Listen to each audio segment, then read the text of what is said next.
ঠিকঠাক। তখন তারা বলল, ইহুদি আলেমরা বলল, যেভাবে বলতেছো কথাবার্তা শুনে তো মনে হচ্ছে যে খাসলত যে স্বভাব আছে এগুলো তো সাধারণ মানুষের চরিত্র নয়, এগুলো পয়গাম্বরের চরিত্র। তবে শোনো, সে সত্যিকারের নবী কিনা, যেহেতু আমাদের কাছে বুদ্ধি কিনতে এসেছো, পরামর্শ তোমাদেরকে 3টা প্রশ্ন শিখায়া দেই, তাকে গিয়ে এই 3টা প্রশ্ন করবা, যদি আসল নবী হয় উত্তর দিতে পারবে। কারণ এমন 3টা প্রশ্ন, এই 3টা প্রশ্নের উত্তর নবী রাসূল ছাড়া কেউ আর বলতে পারবে না। জুড়ে বলেন, কয়টা প্রশ্ন? আপনাদের খারাপ লাগছে? কয়টা প্রশ্ন? 1 নাম্বার, তাকে গিয়ে জিজ্ঞেস করো ওই যুবকদের ঘটনা যারা 309 বছর একটা গুহায় ঘুমিয়েছিল, তাদের পুরা ঘটনাটা বলতে বলো। কেন তারা গুহায় ঘুমিয়েছিল, কেন ওখানে গেল, কোথা থেকে গেল, কোন কারণে গেল, যাওয়ার পরে কত বছর ঘুমালো, তারপরে কি হলো, সেই ঘটনাটা তাকে জিজ্ঞেস করো। আসহাবে কাহাফের ঘটনাটাকে জিজ্ঞেস করো। এটা হলো 1 নম্বর প্রশ্ন। প্রশ্ন হলো রূহ সম্পর্কে তাকে প্রশ্ন করো, গিয়ে বলো তাকে রূহ কি। তবে এই 2 নাম্বার প্রশ্নের ব্যাপারে কিছু কিছু মুফাসসিরগণ দ্বিমত করেছেন। তাফহিমুল কোরআন সহ অন্যান্য কিছু তাফসীর গ্রন্থে এসেছে, কিছু কিছু মুফাসসির বলেছেন 2 নাম্বার প্রশ্নটা আসলে রূহ সম্পর্কে ছিল না, সেটা ছিল খাদির আলাইহিস সালামের ব্যাপারে, যাকে আমাদের দেশে মানুষ বলে খিজির আলাইহিস সালাম। ওনার আসল নাম হলো খাদির।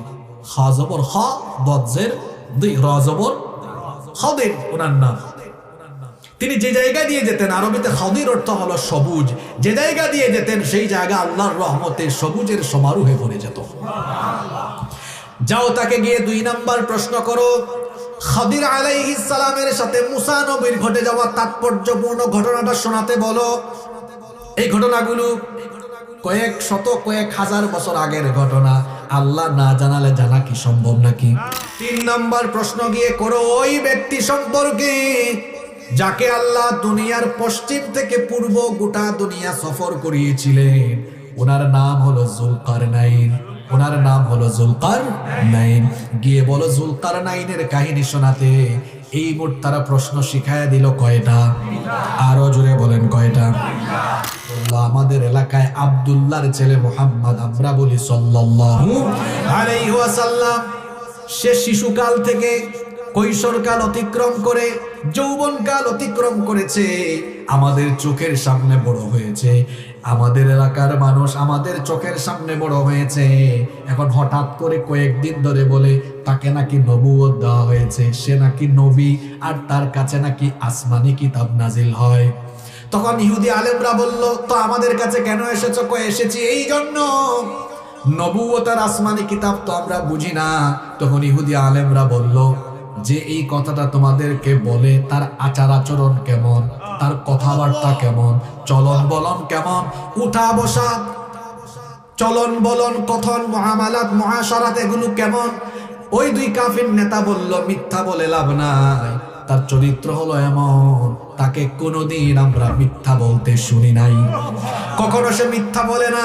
আর যদি বলেন তার কথাবার্তা কেমন, মুচকি হেসে হেসে এত সুন্দর করে কথা বলে, বড় মিষ্টভাষী, এত চমৎকার করে কথা বলে, তার কথা শুনলে শুধু শুনতেই মন চায়, এত সুন্দর করে মধুর করে কথা বলে। খুব বিনয়ী মানুষ, কষ্ট পায় কষ্ট দেয় না, দুঃখ পায় দুঃখ দেয় না, আর কিছু তার কাছে রাখলে ওই আমানতের খেয়ানত কখনো হয় না। তার উঠা বসা, চাল চলন, মুআমালাত, মুআশারাত 100-তে 100। এই যে সূরা কাহাফ, এটা নাজিল হয়েছে কোন সময়ে জানেন? নাজিল হয়েছে ওই যে 5 বছর মারপিটের সময়, যখন চতুর্দিকে কান্নার আওয়াজ শুধু শোনা যায়, শুধু আহাজারি, শুধু আর্তনাদ। মাক্কি জীবনের একদম মাঝামাঝি সময়ে, যখন চতুর্দিকে হাহাকার, নির্যাতন, নিপীড়ন, ঠিক ওই সময়ে এই সূরাটা নাজিল করেছেন কে? তাহলে সূরা কাহাফ নাজিল হয়েছে সহজ সময়ে না খুব কঠিন সময়ে? ওই সময়টা ছিল এমন সময়, গালিগালাজ করে মারপিট করেও যখন দাওয়াত থামানো যায় না, দিন যত যায় ইমানদারের সংখ্যা তত বাড়ে। কাফিররা চিন্তা করলো, তারা বলল মুহাম্মদ, আমরা বলি সাল্লাল্লাহু আলাইহি ওয়াসাল্লামের দাওয়াতটা কেমনে থামানো যায়? কাফিররা মিটিং ডাকলো, মিটিং এ সব কাফির নেতারা বসলো। তারা বলল আচ্ছা কি করা যায়, কেমনে তাকে থামানো যায়। কিছু কাফের পরামর্শ দিল, সে যে আমাদেরকে বলে সে নাকি নবুয়ত পেয়েছে আর তার কাছে নাকি ওহী আসে, আসমানি কিতাব আসে। আমরা তো নবুয়ত বুঝি না, আসমানি কিতাবও বুঝি না। তবে শুনেছি মদিনায়, ইয়াসরিবে, মদিনার আগের নাম হলো ইয়াসরিব, শুনেছি ইয়াসরিবে অর্থাৎ মদিনায় ইহুদি আলেম আছে, তাদের কাছে কিতাব আছে, তারা কিতাবধারী লোক, তারা নবুয়ত বা আসমানে কিতাব হয়তো এগুলো তারা বুঝবে। তাহলে আমাদেরকে যে মুহাম্মদ আমরা বলি সাল্লাল্লাহু আলাইহি ওয়াসাল্লাম, এগুলো বলে সে কি সত্য বলে না মিথ্যা বলে? চলো একটু ইহুদি আলেমদের সাথে পরামর্শ করি, তাদের থেকে কোনো বুদ্ধি পরামর্শ আনা যায় কিনা দেখি। কাফিররা বলল ঠিক আছে, আমাদের থেকে প্রতিনিধি পাঠাও। তারা নির্বাচন করলো 2 জন প্রতিনিধি তারা মদিনায় পাঠাবে। জুড়ে বলেন কয়জন?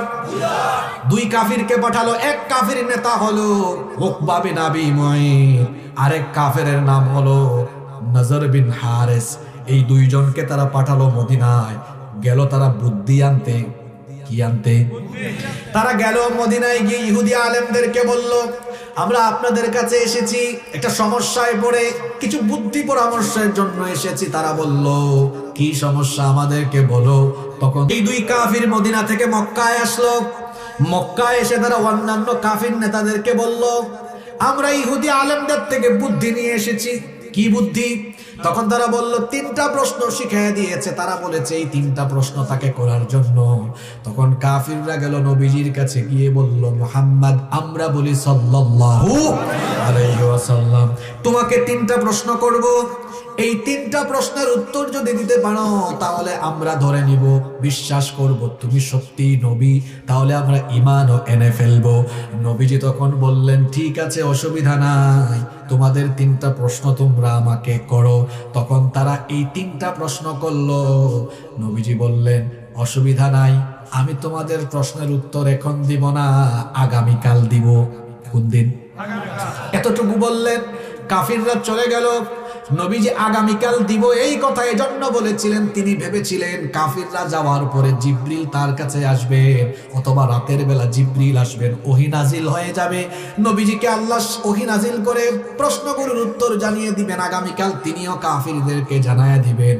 এই জন্য কাফিরদেরকে বললেন এখন চলে যাও, আগামীকাল আসিও। কিন্তু দুঃখজনক ঘটনা, সেই দিন কাফিররা যাওয়ার পরে জিবরিল আসলেন না, রাতের বেলাও আসলেন না। পরের দিন কাফিররা নবীজির কাছে আসলো, এসে বলল মুহাম্মদ আমরা বলি সাল্লাল্লাহু আলাইহি ওয়াসাল্লাম, তুমি তো বলেছিলে আসতে, আমরা এসেছি, এখন জবাব দাও। তিনি বললেন দুঃখিত, আজকে বলবো না, আগামীকাল আসো। নবীজি যখন উত্তর দিলেন না দ্বিতীয় দিন, কাফিরদের সন্দেহ এখন বাড়ছে না কমছে? এই তো এতদিনে ধরছি। তারা বলল ঠিক আছে, তুমি আরেকদিন সময় চেয়েছো, আমরা চলে যাচ্ছি, আগামীকাল আবার আসবো।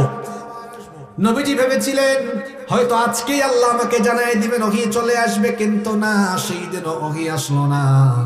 তৃতীয় দিন কাফিররা আবার আসলো, বলল বলো আজকে আমরা এসেছি, আজকে 3 নাম্বার দিন। নবীজি বললেন দুঃখিত, আজকে উত্তর দিব না, আগামীকাল দিব। কাফিরদের সন্দেহ এবার আগের থেকে আরেকটু বাড়ছে না কমছে? আর নবীজির পেরেশানি এখন বাড়ছে না কমছে? কাফিরদের সন্দেহ বেড়েছে আর নবীজির পেরেশানি। চতুর্থ দিন কাফিররা আসলো, নবীজি একই কথা বললেন, দুঃখিত আজকে বলবো না, আগামীকাল বলবো। কাফিররা আবার খুব খুশি, কই বুঝছি আমাদের সন্দেহ হয়তো সত্য হতে। এই রকম করে যেতে যেতে 4 দিন, 5 দিন, 6 দিন, 7 দিন যায়। নবীজি বারবার বলেন আগামীকাল আসো। কাফিরদের সন্দেহ এবার তীব্র থেকে তীব্রতর হলো, আর নবীজির পেরেশানির মাত্রা অনেক বেশি বেড়ে গেল। এইভাবে 1 দিন, 2 দিন, 3 দিন, 4 দিন যেতে যেতে যেতে যেতে 15 দিন সময় চলে গেল। জুড়ে বলেন কতদিন?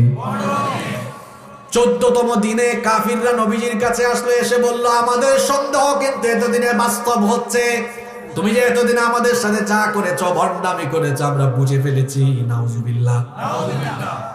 নবীজিকে নিয়ে যখন কাফিরের গোষ্ঠী গোটা মক্কায় সমালোচনা করছে, আমার নবীর তখন পেরেশানি অতি মাত্রায় বেড়েছে না কমেছে? 15 নম্বর দিনে কাফিররা যখন আসলো, 15 নম্বর দিনে নবীজি বললেন, তোমাদের প্রশ্নের উত্তর আজকে আমি দিব। সুবহানাল্লাহ। 15 দিন যাওয়ার পরে আল্লাহ তাআলা কাফিরদের 3টা প্রশ্নের উত্তর দিয়ে পূর্ণাঙ্গ একটা সূরা নাজিল করলেন। আর 15 দিন উত্তর দিতে দেরি হলো কেন? দেরি হওয়ার কারণ আল্লাহ জানায় দিলেন। কি কারণে উত্তর দিতে 13 দিন সময় গেল? কেন আল্লাহ সাথে সাথে, কি কারণে উত্তর দিতে 15 দিন গেল? কেন আল্লাহ 15 দিন পরে জবাব দিলেন? সাথে সাথে কেন জবাব দিলেন না? প্রশ্নগুলোর উত্তর দিয়ে দেরি হওয়ার কারণ আল্লাহ বললেন, ওয়ালা তাকুলান্না লিশাইইন ইন্নী ফাইলুন যালিকা গাদান ইল্লা আইয়াশা